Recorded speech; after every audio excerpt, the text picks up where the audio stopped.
Greetings, wrestling fans. Whether you're in a Facebook social group or on some other type of social media and you're interested in LJN figures, I figured I would share this video. I started collecting as a kid. I had a few of the LJNs.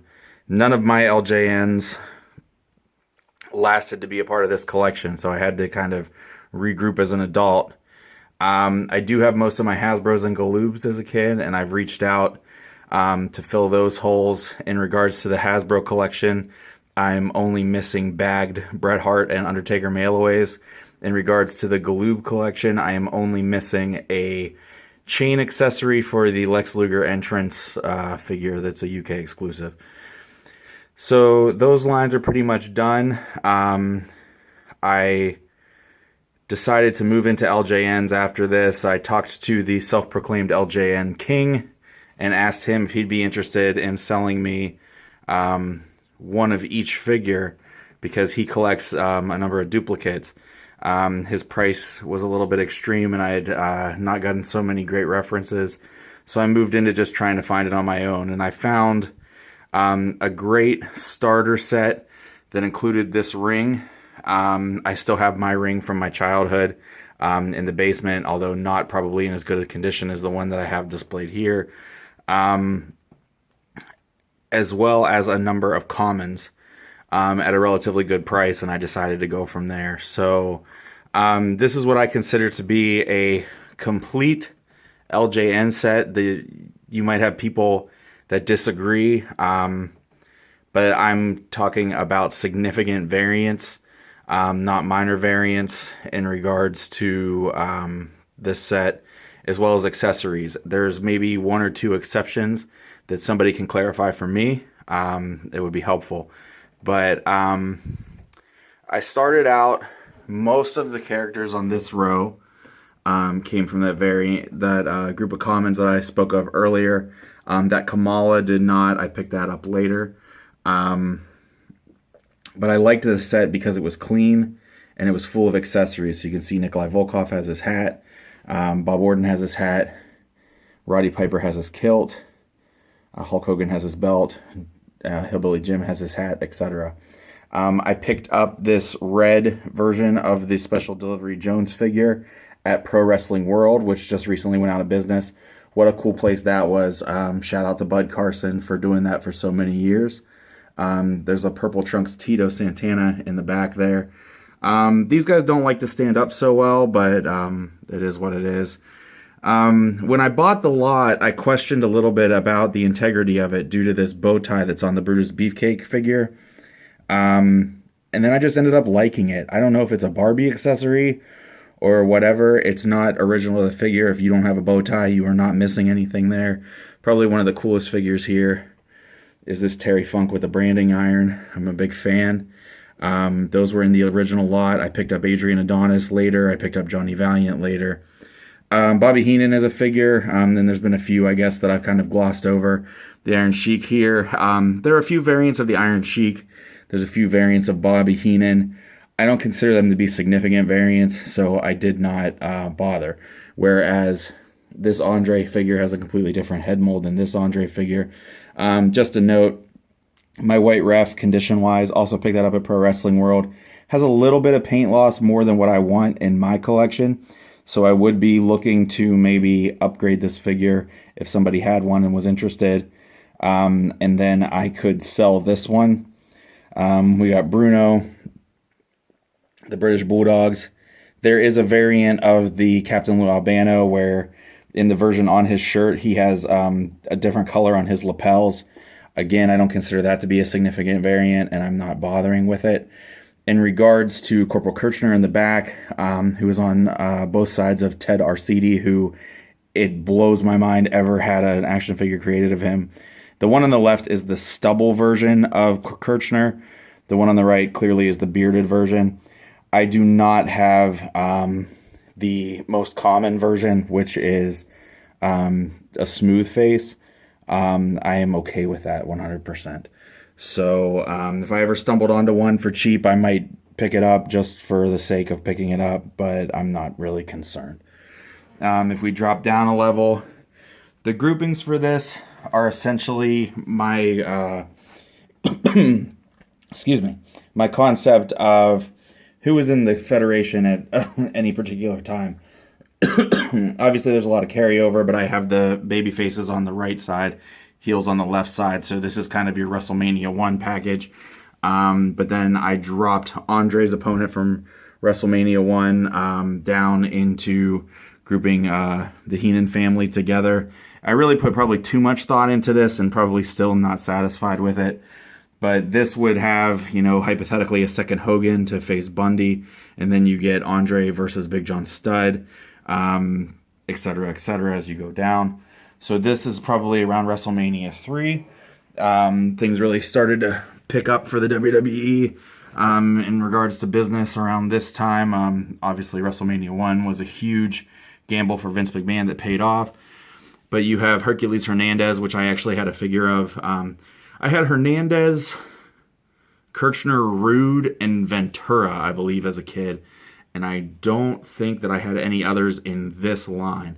In the Bendies, I had more. I also have a complete set of Bendies from this era now, as well as an almost complete set of the later Bendies that came.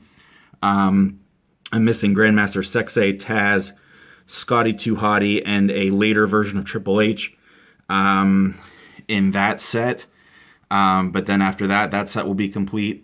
I have the LJN, or the Just Toys WCW Bendhams as well. I'm missing LA Gante and Ron Simmons, and then that set would be complete. But you have Morocco and Fuji, King Harley Race, my favorite personally, Macho Man Randy Savage, with Miss Elizabeth with the golden skirt.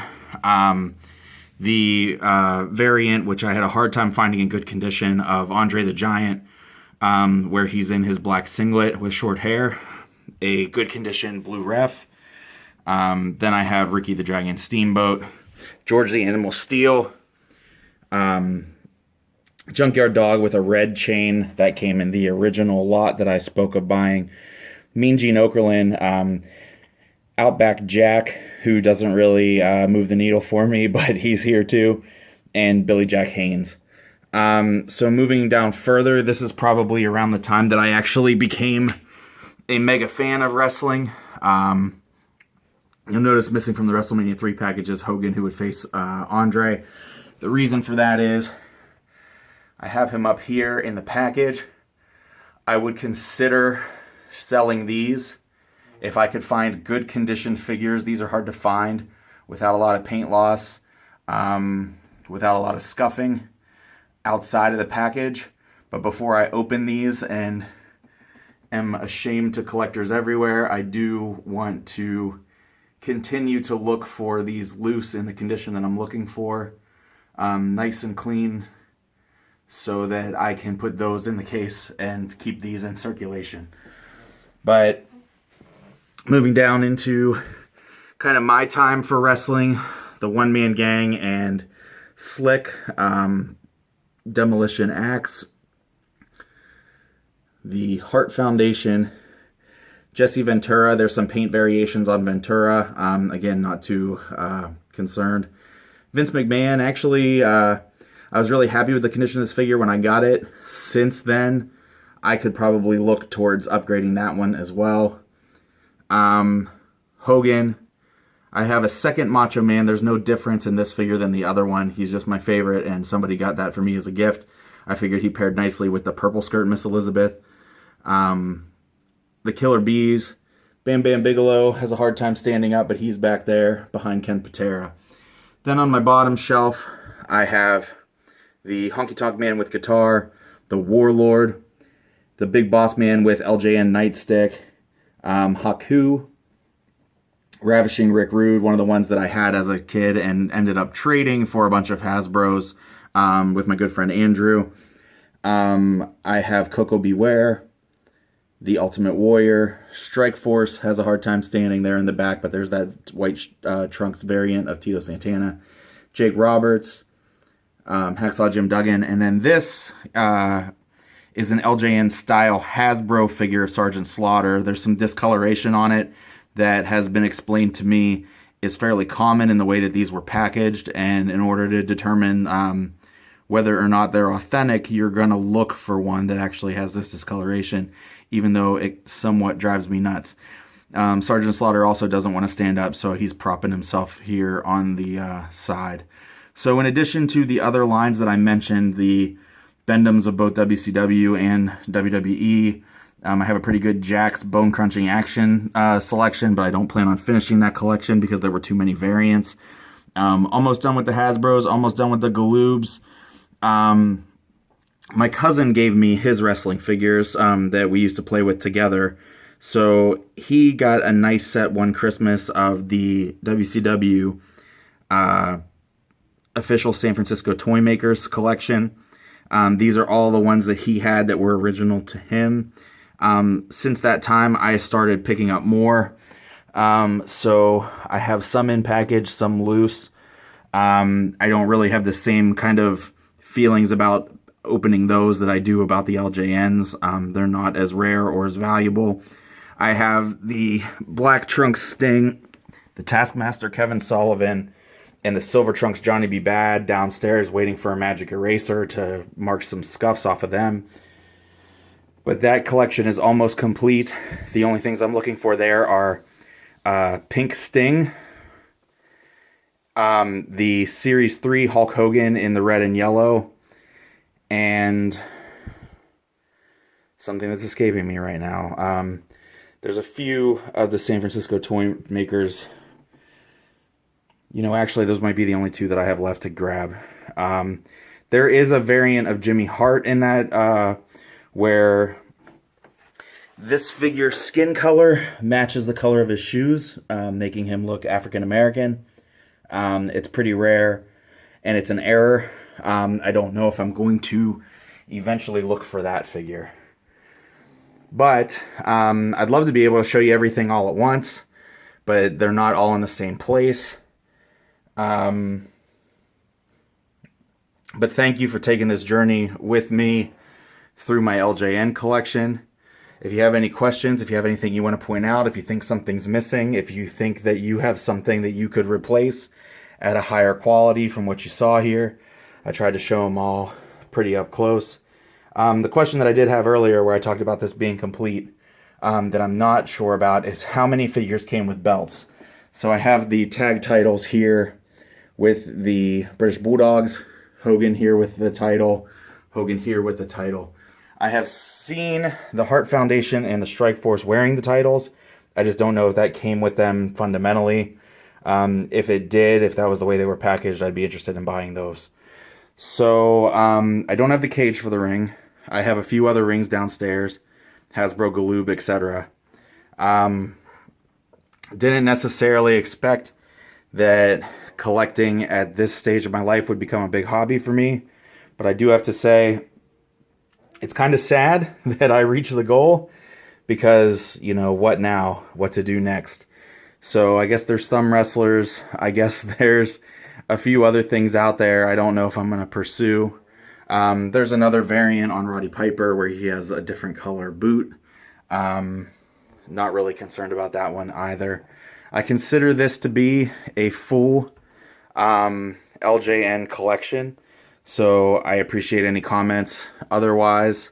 And thank you for sharing your time with me as I shared my collection with you. Have a great day, everybody.